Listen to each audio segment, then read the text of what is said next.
Friends, ரொம்ப நாள் கழிச்சு ஒரு 1 ஹவர் சமையலில் உங்களை மீட் பண்ணுறதுல ரொம்பவே சந்தோஷம். 1 ஹவர் சமையலோட கான்செப்ட் என்ன அப்படின்னு பார்த்தீங்கன்னா, 1 மணி நேரத்தில் நல்ல சுவையான, ஹெல்த்தியான, டிஃப்ரெண்ட்டாக, டேஸ்டியான ஒரு லஞ்ச் மெனு பண்ணுறது தான். அந்த வகையில் இன்னைக்கு வந்து என்ன மெனு அப்படிங்கிறத வந்து நம்ம பார்த்துருவோம்.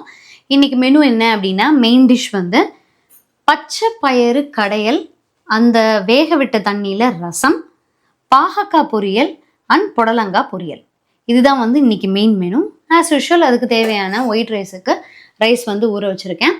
என்னென்னலாம் தேவையோ அந்த பொருள் வந்து ரெடியாக எடுத்து வச்சுருக்கேன்.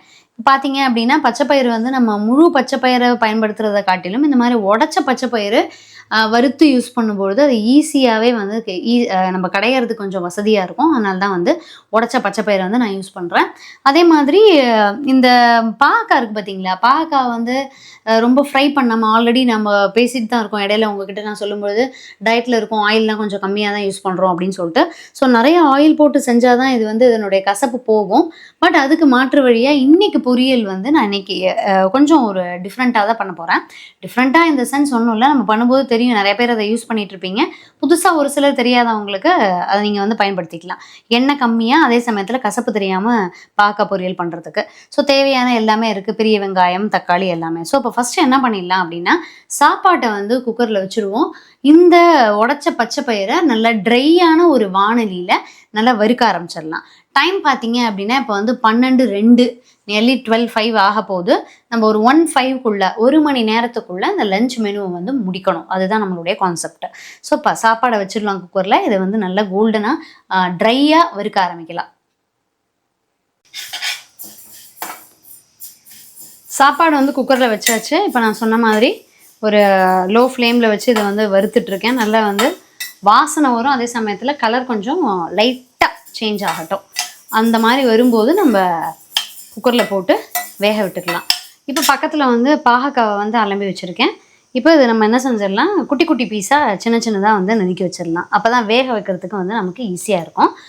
நல்லா நீங்கள் அந்த பாகக்காவை பொறுத்த வரைக்கும் ஒரு சில பாகக்காய் அது வந்து அதோடைய இதை பொறுத்து, அதோடைய நேச்சரை பொறுத்து கசப்பு ஒரு சிலது கம்மியாக இருக்கும், ஒரு சிலது கூட இருக்கும். அதுவும் இந்த மாதிரி கரும்பச்சையாக இருக்கிறதுலாம் பார்த்தீங்க அப்படின்னா கொஞ்சம் கசப்பு தன்மை கூடவாக தான் இருக்கும். அதனால் இப்போ என்ன பண்ணிடலான்னா, நல்லா சின்ன சின்ன பீஸாக அதை வந்து நறுக்கிட்டு புளி தண்ணி விட்டு கொஞ்சம் வேக விட்டுருவோம். ஃபஸ்ட்டு நல்லாவே லைட்டாக வந்து புளி தண்ணி விட்டு இந்த பாகக்காவை குட்டி குட்டி பீஸாக்கிட்டு வேக விட்டோம் அப்படின்னா அதனுடைய கசப்பு தன்மை வந்து கொஞ்சம் குறையும். ஸோ அதே மாதிரி சில சமயம் பார்த்தீங்க அப்படின்னா உள்ளே இருக்கக்கூடிய விதைகள் வந்து பிஞ்சாக இருக்குது அப்படின்னா விட்டுறலாம். பட் இது பிஞ்சாக இல்லை, இதை எடுத்துருவோம்.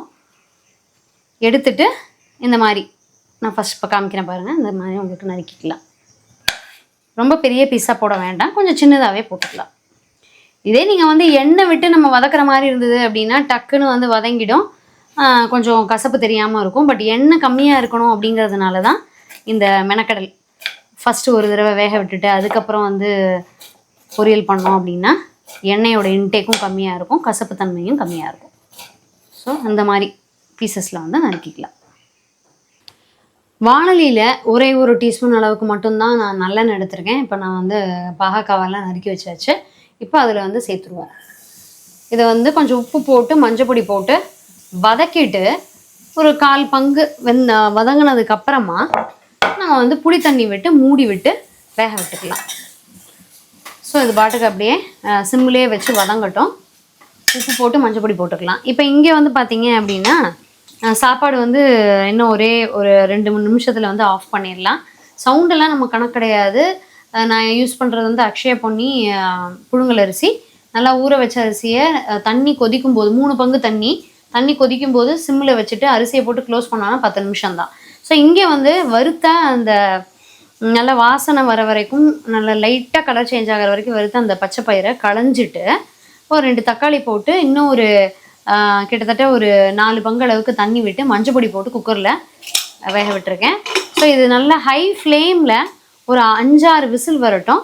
சிம்மில் ஒரு 5 மினிட்ஸ் வச்சுருந்து அதை ஆஃப் பண்ணிடுவோம். ஹை ஃப்ளேமில் ஒரு 5-6 விசில் வந்ததுக்கப்புறமா சிம்மில் வச்சுருவோம். ஸோ சாப்பாடு நான் சொன்ன மாதிரி கொஞ்சம் நேரம் ஆயிடுச்சு, கரெக்டாக அந்த 10 நிமிஷம் ஆயிடுச்சு. இதை ஆஃப் பண்ணிடுவோம். இப்போ அடுத்து நம்ம என்ன செஞ்சுக்கலாம் அப்படின்னா, புடலங்காவை நல்லா இந்த நறுக்குன மனையை வந்து வாஷ் பண்ணிவிட்டு, கசப்பு இல்லாமல் இருக்கணும் மற்றதுக்கு நம்ம நறுக்கும் போது, அதனால் இதை நல்லா வாஷ் பண்ணிவிட்டு புடலங்காவும் நறுக்க ஆரம்பிச்சிடலாம். பாகக்காய்க்கு உப்பு மஞ்சப்பொடி போட்டாச்சு. ஸோ அந்த கலர் வந்து கொஞ்சம் சேஞ்ச் ஆகிருக்கும், உங்களால் அதை பார்க்க முடியும். அந்த பச்சை பசையில் இருந்தது வந்து கொஞ்சம் லைட்டாக சேஞ்ச் ஆகிருக்கு அந்த சூப்பில் வதங்கினதுனால. இப்போ இதுக்கு வந்து கொஞ்சம் அந்த புளி ஊற வச்சுருந்தேன், ரசத்துக்கு பாகக்காய்க்கு எல்லாத்துக்கும் சேர்த்து தான். இப்போ அந்த புளி தண்ணியை வந்து கொஞ்சம் விட்டுக்கலாம். ஸோ நல்லா நான் வந்து புளியை ஊற வைக்கும் போதே வாஷ் பண்ணிவிட்டு நல்லா அலசிட்டு தான் ஊற வச்சுருக்கேன். ஸோ இப்போ இந்த மாதிரி அந்த புளி தண்ணியை லைட்டாக இந்த அளவுக்கு விட்டு க்ளோஸ் பண்ணி வச்சு இதை வந்து நல்லா வேக விட்டுறலாம். சிம்மிலே வச்சுக்கோங்க, க்ளோஸ் பண்ணி அந்த பாட்டுக்கு வேகட்டும். ஸோ பாகக்காய் வந்து புளி தண்ணி விட்டு மஞ்சள் பொடி உப்பு போட்டு அப்படியே லைட்டாக இன்னும் கொஞ்சம் தண்ணி விட்டால் தேவையில்லாம் போல இருக்குது. இப்போ தான் லைட்டாக கீழே பிடிக்க ஆரம்பிக்குது. இந்த ஸ்டேஜில் கொஞ்சம் நம்ம தண்ணி விட்டு வதக்கிக்கலாம். ஸோ அந்த புளி தண்ணியோட அளவு கரெக்டாக இருக்கும். இனி தண்ணி மட்டும் விட்டு வேக விட்டுக்கலாம். ஸோ தண்ணி விட்டு இன்னும் ஒரு 5 மினிட்ஸ் கழித்து பாகக்காய் நல்லா வெந்துடும். அதை எடுத்து தனியாக வச்சுருவோம். இப்போ இன்னொன்று பார்த்தீங்க அப்படின்னா, புடலங்காய் பொரியலுக்கு வானொலி வச்சுருக்கேன். அதில் வந்து ரசத்துக்கு, ஏன்னா திருப்பி இடையில வானொலி இன்னொன்று புதுசாக வச்சு ரசத்துக்கு வறுத்துட்ருக்கணும். அதனால் அந்த புடலங்காய் பொரியல் செய்கிறதுக்கு முன்னாடி ஒரு 3/4 டீஸ்பூன் ஜீரகம், 3/4 டீஸ்பூன் அந்த மிளகு, அதை வந்து நல்லா கொஞ்சம் வறுத்து ட்ரையாக வறுத்து எடுத்து வச்சுக்கலாம். இடிக்கல்லில் இடித்து வச்சுக்குவோம். அதே மாதிரி ரசத்துக்கு ஒரு 4 பல்லு பூண்டு, 2 சின்ன வெங்காயம், அதையும் நல்லா இடித்து ரெடியாக எடுத்து வச்சுக்கலாம். இதை வறுத்துட்டு நான் இங்கே நறுக்கி வச்சுருக்கக்கூடிய புடலங்காய் பொரியலை வந்து புடலங்காய் வந்து பொரியலுக்கு ரெடி பண்ண ஆரம்பிச்சிடுவேன். டைம் பார்த்தீங்க அப்படின்னா கரெக்டாக இப்போ வந்து 12:30. நம்ம பச்சை பயிர் வந்து ஆஃப் பண்ணியாச்சு. இது ஓப்பன் பண்ணும்போது தான் நமக்கு அது இன்னும் கொஞ்சம் வேகணுமா இல்லை எப்படிங்கிறது நமக்கு தெரியும். ஸோ இப்போ ஜீரகம் வந்து லைட்டாக அப்படி வெடிக்க ஆரம்பிச்சிருச்சு. அதை எடுத்து ஆற விட்டு பொடிக்கிறதுக்கு ஏற்பாடு பண்ணிடலாம்.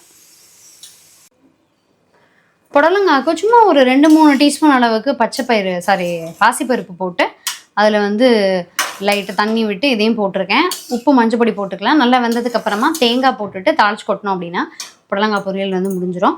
இப்போ நான் இங்கே ஈவன் 4 பங்கு தண்ணி விட்டு கூட பச்சை பயிருக்கு வந்து இன்னும் கொஞ்சம் தண்ணி வேணும். ரசத்துக்கு தண்ணி வந்து நான் கேல்குலேட் பண்ண அளவுக்கு கிடைக்கல. அதனால் நான் என்ன பண்ணியிருக்கேன், அந்த 2 தக்காளி எடுத்து போட்டுட்டு சும்மா நார்மலாக இருந்தால் ஒரு கப் அளவுக்கு தண்ணி விட்டு வச்சுருக்கேன். ஸோ இப்போ அது எவ்வளவு வெந்திருக்கு அப்படின்னு பார்க்கலாம். எனக்கு வந்து இன்னும் ஒரு கப் அளவுக்கு தண்ணி விட்டு இன்னும் லைட்டாக ஒரே ஒரு விசில் விட்டோம் அப்படின்னா கரெக்டாக இருக்கும் அப்படின்னு தோணுது. அந்த தண்ணியை வந்து நம்ம ரசத்துக்கு பயன்படுத்திக்கலாம். இன்னும் 1 கப் அளவுக்கு தண்ணி விட்டு ஒரே ஒரு விசில் விட்டு இதை ஆஃப் பண்ணிடுவோம். இப்போ இங்கே வந்து பாகக்காவுக்கும் பச்சை பயிறுக்கும் தேவையான அளவுக்கு வெங்காயத்தை வந்து நறுக்கி வச்சாச்சு. அப்புறம் இது வெங்காயம் வதங்கும் போது நம்ம தக்காளியை வந்து நறுக்கி ரெடி யூஸ் பண்ணிக்கலாம். ஸோ இப்போ அடுத்தது வந்து ரசத்துக்கு வறுத்து வச்சுருக்கேன் இல்லையா, இப்போ இது நல்லா ஆறிடுச்சு. இதை வந்து முதல்ல இந்த இடிக்கல்லில் ட்ரையாக போட்டு பொடி பண்ணி எடுத்து வச்சுட்டு அதுக்கப்புறமா பூண்டு வெங்காயத்தை நசுக்கி ரெடியாக வச்சுக்கலாம். பாகக்காய் வெந்திருந்ததில் ஒரு கிண்ணத்தில் எடுத்து வச்சாச்சு. அதே வானலியில் திருப்பி ஒரு டீஸ்பூன் அளவுக்கு நல்லெண்ணெய் விட்டு கடுகு பொரிய விட்டு கருவேப்பிலை போட்டு பெருங்காயம் போட்டு நறுக்கி வச்சுருந்ததில் பாதி பெரிய வெங்காயத்தை போட்டிருக்கேன். அதில் நல்லா வதங்கட்டும். இது வதங்கும் போது நம்ம ஒரு நல்ல பழுத்த நாட்டு தக்காளி நல்ல பொடியாக நறுக்கி அதில் சேர்த்துக்கலாம். அது ரெண்டும் வதங்கினதுக்கப்புறமா காரத்துக்கு மிளகா பொடி சேர்த்துட்டு நம்ம வேக வச்சுருக்கக்கூடிய பாகக்காவும் சேர்த்து முடித்தோம் அப்படின்னா பொரியல் ரெடி ஆகிடும். ஸோ இங்கே நமக்கு ஃபுல்லாகவே நல்ல புடலங்காய் நல்லா அந்த பருப்போடு சேர்ந்து வெந்துருச்சு. இதுக்கு தேவையான அளவுக்கு தேங்காவை நம்ம வந்து லைட்டாக கீனி அப்படியே மிக்சியில் போட்டு ஒரு விப்பரில் போட்டோம் அப்படின்னா துருவின மாதிரி ஆகிடும். இன்னும் கொஞ்சம் இந்த தண்ணி வற்றினதுக்கப்புறமா தேங்காவை சேர்த்து இறக்கிக்கலாம். இப்போ தான் அதை ஆஃப் பண்ணியிருக்கேன். இன்னும் ப்ரெஷர் போகலை. போனதுக்கப்புறமா ரெடி பண்ணிக்கலாம். எனக்கு இன்னும் வந்து 20 மினிட்ஸ் இருக்குது. 20 மினிட்ஸில் வந்து நம்ம இந்த சமையலை கம்ப்ளீட் பண்ணணும். இப்போ நம்ம வந்து பச்சை பயிறு கடையல் தானே மெயின் டிஷ் நமக்கு. அதுக்கு வந்து ஒரே ஒரு டீஸ்பூன் அளவுக்கு மட்டும் கெட்டியான அந்த வெண்ணெய் எடுத்து அதை வந்து உருக விட்டுருக்கேன். அதில் ஒரு 1/2 டீஸ்பூன் அளவுக்கு கடுகு போட்டிருக்கேன். கடுகு பொரிஞ்சதுக்கப்புறமா நான் வந்து ஒரு 2-3 வரமிளகா கருவேப்பிலை வச்சுருக்கேன். அதையும் போட்டு பெருங்காயத்தை போட்டு வெங்காயத்தை போட்டு வதக்க ஆரம்பிச்சிடலாம். ஏன்னா நம்ம அந்த ப்ரெஷர் போகிற வரைக்கும் வெயிட் பண்ணிட்டு இருக்கிறதுக்குள்ளே இதை செஞ்சுட்டோம் அப்படின்னா அந்த வெங்காயம் தக்காளிலாம் வதங்கிடும். அதனால தான் ஃபஸ்ட்டு இதை செஞ்சிடலாம் அப்படின்னு சொல்லிட்டு தக்காளி வெங்காயம் நல்லா வதங்கினதுக்கப்புறமா அதில் வந்து நம்ம வேக வச்சுருந்த பாகக்காயை வந்து சேர்த்தாச்சு. ஸோ பாகக்காய் பொரியல் எண்ணெய் அதிகமாக இல்லாமல் நல்லா டேஸ்டியாக ரெடி ஆகிடுச்சு. கொஞ்சம் கூட அந்த கசப்பு சுவை வந்து இதில் தெரியாது. இதை நிறுத்திடலாம். இப்போ நான் வந்து இங்கே தேங்காய் துருவலையும் சேர்த்துட்டேன். திருப்பி நம்ம அடுப்பை பற்ற வச்சுக்கலாம். ஒரு 2 மினிட்ஸ் மட்டும் தேங்காய் துருவலோடு சேர்த்து இந்த பொரியல் வந்து ஹீட் ஆகட்டும். அப்போ தான் அந்த சுவை வந்து நல்லாயிருக்கும். பச்சை தேங்காவாக இருக்கிறத விட கொஞ்சம் வந்து கரெக்டாக நல்லாயிருக்கும் அந்த டேஸ்ட்டு. ஸோ இப்போ நான் வந்து அந்த தக்காளி வெங்காயம் நல்லா கொஞ்சம் வதக்கினதுக்கப்புறமா இன்னும் ஒரு அரைக்கப் அளவுக்கு தண்ணி விட்டு கொதிக்க விட்டுருக்கேன். இந்த பச்சை பயிரையும் ஓப்பன் பண்ணியாச்சு. இது பார்த்தீங்க அப்படின்னா நல்லாவே சூப்பராக தளதளன்னு நல்லாவே வெந்துருச்சு. அதே மாதிரி இதுலேருந்து இருக்கிற தண்ணியை அந்த தக்காளி கரைச்ச தண்ணியோடு சேர்த்து இதில் போட்டாச்சு. இப்போ பார்த்தீங்க அப்படின்னா உங்களுக்கு அந்த கலர் வந்து நல்லா வித்தியாசம் தெரியும். தக்காளியோடு சேர்த்து அந்த பச்சைப்பயிறு தண்ணியையும் ஊற்றியாச்சு. ரசம் வந்து நம்ம ஒரு வேளைக்கு மட்டும்தான் வச்சுக்க போகிறோம்.